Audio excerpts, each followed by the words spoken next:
तो RS pre के सारे मित्रों, ये आपका पेपर आ गया है और इसका लाइव सॉल्यूशन और आंसर की देना शुरू करते हैं। पहला प्रश्न है, निम्नलिखित में से कौन सा कथन सक्रिय इलेक्ट्रॉनिकली स्कैन्ड एरे रडार के लिए सही नहीं है? तो इसमें इसे विभिन्न प्रकार के लड़ाकू विमान के लिए अनुकूलित किया जा सकता है। दूसरा गलत है, दूसरा आंसर है इसमें। अगला दूसरा प्रश्न है, चौथी पीढ़ी का जैव ईंधन प्राप्त होता है आनुवांशिक रूप से संशोधित। तो इसका आंसर सही है तीसरा, आर्की बैक्टीरिया से। किससे? आर्की बैक्टीरिया से। तीसरा आंसर सही है। अगला प्रश्न देखते हैं, प्रश्न नंबर 3, नीचे दिए गए कूटों की सहायता से कृत्रिम बुद्धिमत्ता एआई के संदर्भ में सही कथनों की पहचान करें। तो यह है, इसमें है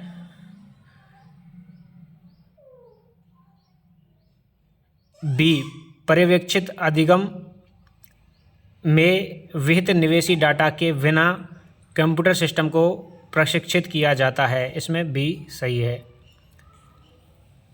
बी सही है और सी सही है। बी और सी यानी पहला आंसर सही है।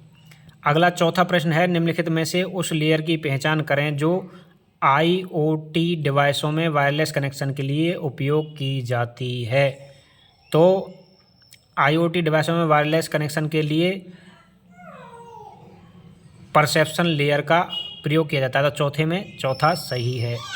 अगला पांचवा प्रश्न है, डीआरडीओ द्वारा हवाई खतरों को निष्क्रिय करने हेतु विकसित मानव पोर्टेबल वायु रक्षा प्रणाली का नाम क्या है? तो ये है BLSRSAM, VSHORADS, आकाश NG, QRSAM। तो चौथा सही है, QRSAM। चौथा आंसर इसमें सही है। छठा प्रश्न है, निम्नलिखित में से कौन सा मानव देह तरल या ऊतकों में पाया जाने वाला एक सूक्ष्म खनिज है? तो मानव देह तरल या ऊतकों में पाया जाने वाला सूक्ष्म खनिज क्या है? इसमें से यह है सल्फर। छठे में चौथा सही है, सल्फर। सातवां प्रश्न है, विशिष्ट रोगवाहक या रोगवाहक जनित और रोगाणु के प्रकार दे रखे हैं, उनमें से गलत समुच्चय का चयन करना है। तो इसमें एडिस चिकनगुनिया जीवाणु, ये गलत है। एडिस मादा एनीफिलीज मच्छर का होता है, ये डेंगू के लिए है, जबकि इसमें चिकनगुनिया दे रखा है, ये गलत है। अगला है आठवां, केंद्रीय प्रदूषण नियंत्रण बोर्ड के अनुसार IND AQI 101 से 200 सीमा वायु गुणवत्ता श्रेणी है, ये मध्यम श्रेणी का है। तो आठवें में पहला सही है। अगला प्रश्न नंबर 9 है, निम्नलिखित में से गलत कथन का चयन करना है।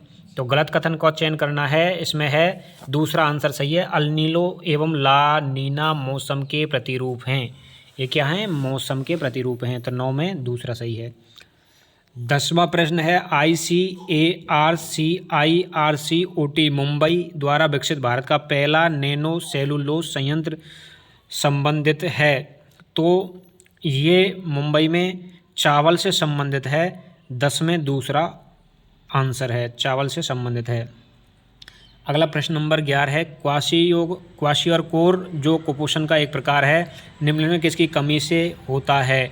ये प्रोटीन की कमी से होता है। 11 में चौथा सही है, प्रोटीन की कमी से होता है क्वाशियोरकोर। अगला प्रश्न नंबर 12 है, तो इसमें पूछा है, निम्नलिखित में से किस कृत्रिम मधुरक में माधुर्यमान सुक्रोज की तुलना में अधिकतम है? तो ये एलिटेम है, 12वें में एलिटेम। प्रश्न नंबर 13 देखो, कॉलम 1 को कॉलम 2 से मिलान करना है। तो इसमें आंसर दूसरा सही रहेगा, दूसरा आंसर सही है। यानी कि पहले का मिलान किससे होगा? चौथे से, और दूसरे का मिलान तीसरे से होगा। सी का मिलान 5 से और डी का मिलान 1 से होगा। ए का मिलान 4 से, बी का 3 से, सी का 5 से और डी का 1 से मिलान होगा। ये वाला ऑप्शन सही है। अगला प्रश्न नंबर 14, संयुक्त राष्ट्र द्वारा दिए गए 17 वैश्विक लक्ष्यों में से कौन सा सतत विकास लक्ष्य SDG विशेष रूप से स्थलीय जीवन पर केंद्रित है, जिसका उद्देश्य स्थलीय पारिस्थितिकी तंत्रों की सुरक्षा, पुनर्स्थापन और सतत उपयोग को बढ़ावा देना है? तो यह है SDG 13। कौन सा? SDG 13। अगला क्वेश्चन नंबर 15, IUCN की रेड लिस्ट को कहा गया है जीवन का बैरोमीटर। क्या कहा गया है? जीवन का बैरोमीटर। अगला प्रश्न नंबर 16 है, राजस्थान वानिकी एवं जैव विविधता परियोजना फेज 2 के संदर्भ में गलत कथन का चयन करना है। तो इसमें गलत कथन है, इसमें 18 जिले एवं 8 वन्यजीव अभ्यारण्य सम्मिलित हैं, ये गलत है इसमें से। अगला प्रश्न नंबर 17 है, निम्नलिखित में से राजस्थान का कौन सा गांव हरित प्रौद्योगिकी के माध्यम से शून्य अपशिष्ट मॉडल बन रहा है? तो ये है देवमाली गांव, 17 में देवमाली गांव। अगला प्रश्न है 18 नंबर, मार्च 2023 में जन्मी भारत की प्रथम क्लोनित गाय गंगा किस नस्ल की है? तो यह है साहिवाल। कौन सी? साहिवाल। अगला प्रश्न नंबर 19, नीचे दिए गए प्रश्न में कथन तथा 2 अवधारणा एक दी गई हैं, निम्न में से सही विकल्प का चयन करना है। तो सही विकल्प का चयन करेंगे। इसमें प्रश्न आंसर 2 है, ना तो अवधारणा 1 और ना ही अवधारणा 2 अंतर्निहित है, कोई सी अवधारणा नहीं है, ये वाला आंसर सही है। अगला प्रश्न है 20 नंबर, तो 20 नंबर में इसमें भी निष्कर्ष हैं 1 2 निष्कर्ष, तो इसमें से केवल निष्कर्ष 1 अनुसरण करता है, जो कि कुछ ग्राफिक आकृतियां हैं, ये वाला निष्कर्ष अनुसरण करता है, बाकी नहीं करते। अगला प्रश्न है 21, इसमें भी कथन और 2 तर्क दे रखे हैं। कथन क्या है? कथन को पढ़ते हैं। क्या राजस्थान में बिजली की आवश्यकता कम करने के लिए हर घर में सौर ऊर्जा का उपयोग होना चाहिए? तर्क है हाँ, इससे हमारे प्राकृतिक संसाधनों का संरक्षण होगा और पर्यावरण अनुकूलता को बढ़ावा मिलेगा। दूसरा है नहीं, सौर पैनल महंगे हैं और सभी मकान मालिक सब्सिडी के बिना इसे वहन करने में सक्षम नहीं है। तो दोनों तर्क मजबूत हैं इसमें, क्योंकि सौर पैनल महंगे हैं और मकान मालिक सब्सिडी के बिना इसे आसानी से खरीद नहीं सकता और इसको लगाना भी चाहिए, तो दोनों तर्क मजबूत हैं। तो इसमें पहला ही सही है, दोनों कथन तर्क मजबूत हैं, सही हैं। अगला प्रश्न नंबर 22, एक कूट पद्धति में PROJECT को CEOPRT तथा PLANE को ELNP में लिखा जाता है, तो उसी कूट पद्धति में ORGANIACD को लिखा जाएगा। तो इसमें आएगा दूसरा आंसर सही है, ADEGIORS। क्या? ADEGIORS, ये आंसर सही है। अगला प्रश्न नंबर 23, देखो नीचे दिए गए प्रश्न में एक कथन और 2 क्रियाविधि दी गई हैं, तो सही विकल्प का चुनाव करना है। अब कथन क्या है? पिछले लोकसभा चुनाव की तुलना में इस बार के लोकसभा चुनाव में मतदान कम हुआ है। क्रियाविधि क्या है? चुनाव आयोग को लोकसभा का चुनाव पुनः करवाने की घोषणा करनी चाहिए, ये कथन है, जो कि गलत है। चुनाव आयोग दोबारा चुनाव क्यों करवाएगा? नहीं, गलत है ये। दूसरा, चुनाव आयोग को उन लोगों का मतदान का अधिकार समान कर देना चाहिए जिन्होंने इस बार के लोकसभा चुनाव में मतदान नहीं किया, तो ये भी गलत है। तो दोनों ही क्रियाविधि गलत हैं, तो आंसर हो जाएगा ना तो 1 और ना ही 2 अनुसरण करता है, दोनों ही गलत हैं। अगला प्रश्न नंबर 24, किसी वृत्त पर एक समान दूरी पर 8 बिंदु स्थित हैं, इन बिंदुओं को शीर्ष लेकर समकोण त्रिभुज खींचे जाते हैं जहां प्रत्येक त्रिभुज की एक भुजा वृत्त का व्यास है। ऐसे सभी संभव समकोण त्रिभुजों की संख्या कितनी होगी? तो इसका आंसर आएगा 8। कितने समकोण त्रिभुजों की संख्या होगी? 8। 8 समकोण त्रिभुज बनेंगे, तो इसमें आंसर ये है। अगला क्वेश्चन है 25 नंबर, निम्न श्रेणी का अगला पद है, तो उसमें ये जो श्रेणी दे रखी है इसका अगला पद देखेंगे। अगला पद क्या है?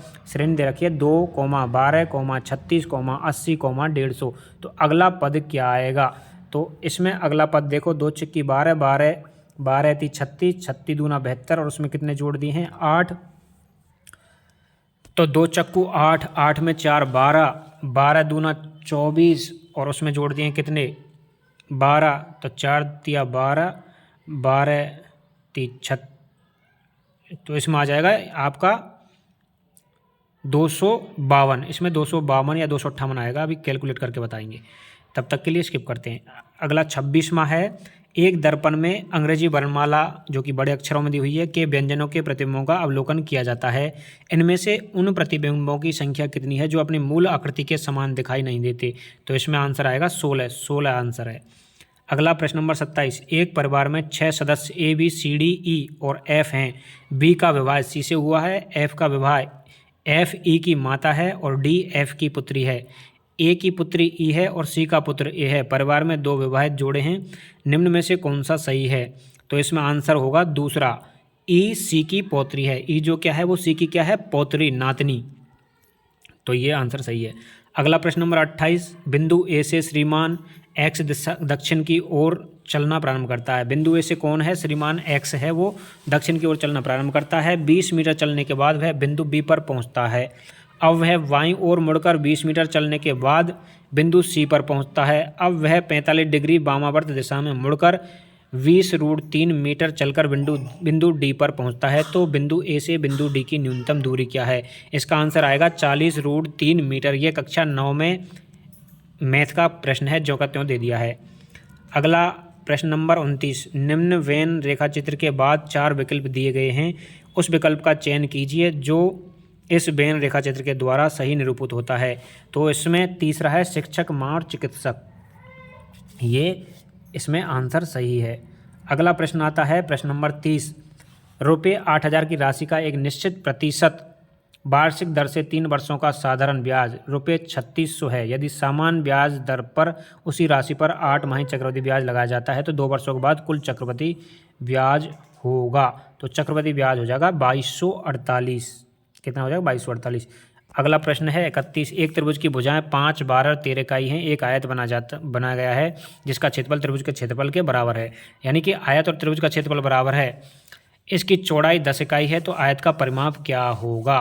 तो इसका आंसर भी 26 आएगा। अगला प्रश्न है 32, त्रिभुज का चित्र दे रखा है, इस चित्र में कितने त्रिभुज हैं ये पूछा है, तो इसमें 18 त्रिभुज हैं।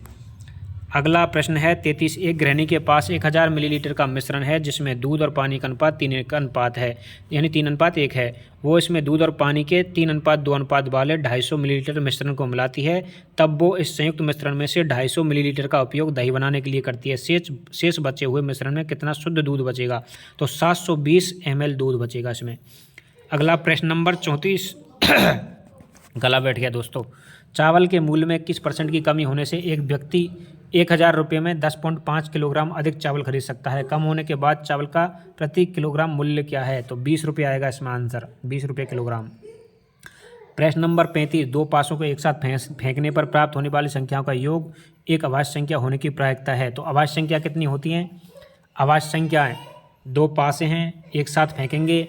एक पासे में अभाज्य संख्या कौन कौन सी हैं? 1, 3 और 5, दोनों में 1, 3 और 5, तो प्रायिकता आएगी 5/12। 6/12, तो 6/12 का एक पासे में 3 बार, दूसरे पासे में 3 बार, तो 6/12 का आंसर आएगा कट के 1/2। 35 में आंसर आएगा 1/2। अगला प्रश्न है 36, नागरिक मुद्दों की सूचना देने के लिए और सरकार द्वारा उन्हें विश्लेषित, ट्रैक, प्रबंधित और सुलझाने हेतु हाल ही में जयपुर नगर निगम हेरिटेज द्वारा किस एक ऐप का शुभारंभ किया गया है? जयपुर 301 का शुभारंभ किया गया है। अगला प्रश्न नंबर 37, दिया गया पाई चार्ट दे रखा है, फसलों और भूमि क्षेत्रफल के वितरण को प्रदर्शित करता है। तो इसमें आंसर कौन सा सही है? चावल, गेहूं तथा ज्वार। कौन सा? चावल, गेहूं तथा ज्वार। अगला प्रश्न नंबर 38, 100 प्रेक्षणों के माध्य की 49 गणना की गई। कितनी गणना की गई? 49 गणना की गई। 100 प्रेक्षणों के माध्यम उसकी 49 गणना की गई। बाद में पता चला कि 40, 20 और 50 के रूप में लिए गए प्रेक्षण वास्तव में 60, 70, 80 थे। तो सही माध्य कितना आएगा? 49.5। कितना आएगा? 49.5। अगला प्रश्न है 39, वर्णमाला के 10 अलग अलग अक्षर दिए गए हैं। इन दिए गए अक्षरों से 5 अक्षरों वाले शब्द बनाए गए हैं। तो उन शब्दों की संख्या जिनमें कम से कम एक अक्षर दोहराया गया है, तो इसमें है तीसरा आंसर 69760। ये आंसर सही है। अब वीडियो बहुत बड़ी हो गई है, तो इस वीडियो को यहीं पे कट करते हैं। नेक्स्ट वीडियो में प्रश्न नंबर 40 से आगे का हल बताएंगे। तो इस वीडियो को लाइक और शेयर कीजिए, चैनल को सब्सक्राइब कीजिए। इसी चैनल पर थोड़ी देर बाद अगली वीडियो अपलोड कर दी जाएगी।